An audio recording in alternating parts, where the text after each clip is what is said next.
প্রথমে ওখানে নান্টু ঘোষকে মনে হচ্ছিল সেই যেন ওখানকার ডাক্তারদের সঙ্গে মিটিংয়ের পর মিটিং করে যাচ্ছে। শ্মশানে এসে মনে হচ্ছিল ও যেন ড্রোন, বিভিন্ন ভূমিকা যে কোনো ভূমিকায় সমানে লড়ে যায় মতন দেখা। হাসপাতালে ডাক্তারদের মতন রূপকথার বৈঠক করে যাচ্ছে কি করে সমান লোপাট করতে হবে। তড়িঘড়ি বডিটা বার করে নিয়ে আসার পরে তার মধ্যে তো অনেক এপিসোড আছে, যেগুলো বলতে গেলে অনেক সময় লাগবে। যখন শ্মশানে তখন ওকে মনে হচ্ছে ও যেন ডোম পারলে ওই নিয়ে সব করে দেয়।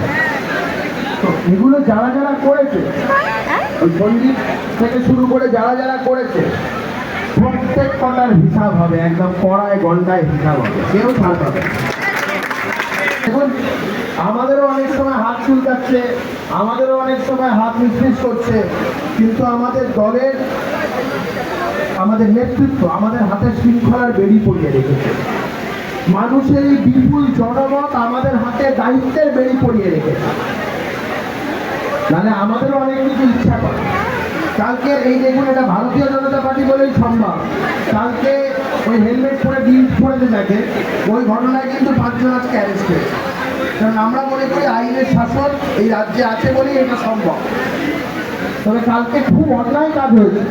আমি বারংবার বলছি, কালকের যে ঘটনা এটা আমি তীব্রভাবে নিন্দা করছি।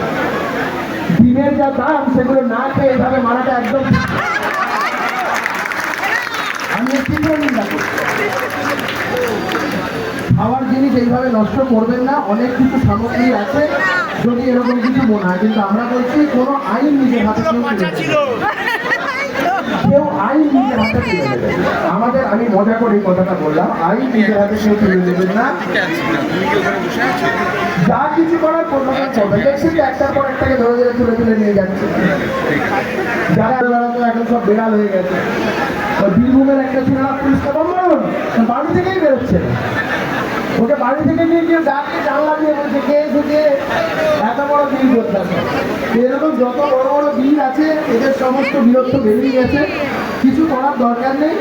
দেখুন রাজ্যটা পরিবর্তন হয়েছে এবং আমরা আক্ষরিক অর্থেই রাজ্যের পরিবর্তনটা দেখাচ্ছি যে রাজনৈতিক সংস্কৃতি কী করে পরিবর্তন।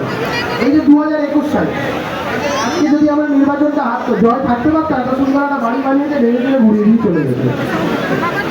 আমরা থাকতে পারতাম, আমরা এলাকা ছাড়া হয়ে যেত। আমাদের অন্তত এতদিনে মোটামুটি 2000-এর উপর কর্মী খুন হয়ে যেত। 5000-এর উপর শুনতে খারাপ লাগলো, রাজনৈতিক ঘটনা 10 থেকে 15,000 মানুষ ঘর বাড়ি ছাড়া হয়ে যেত। কিন্তু উল্টো দিকটাতে কিন্তু কালকে অভিষেক বন্দ্যোপাধ্যায়ের উপরে হামলা হয়েছে, বাঁচিয়েছে কে? রাজ্যের প্রশাসন। যদি রাজ্যের প্রশাসন না বাঁচাতো কালকে ওকে খুঁজেই পাওয়া যেত। এমনিতে খুব একটা কিছু হয়নি। কালকে পিসিওকে বগলদাতা করে নিয়ে হাসপাতালে ঘুরে বেড়াচ্ছে, কেউ ভর্তি দিচ্ছে না। ভর্তি হওয়ার জন্য তো একটা কারণ দরকার। আমি যদি আমার মাথা ব্যথা করেছি, হাসপাতালে ভর্তি হতে পারবো? হাসপাতালে তো রুগীদের জন্য একটা সার্টেন অ্যামাউন্ট অফ বেডস থাকে, সে যদি কেউ অকুপাই করবে। হাসপাতাল তো হোটেল নয়। আমি অভিষেক বন্দ্যোপাধ্যায় এবং যারা পিসিকে বলবো, এবার যদি আরাম করার ব্যাপার আছে, ভালো হোটেলে নিয়ে গিয়ে 5 স্টার হোটেলে সুন্দর সুইট বুক করে ওনাকে রাখুন না। ওনার হোটেলের প্রয়োজন, হাসপাতালের প্রয়োজন না।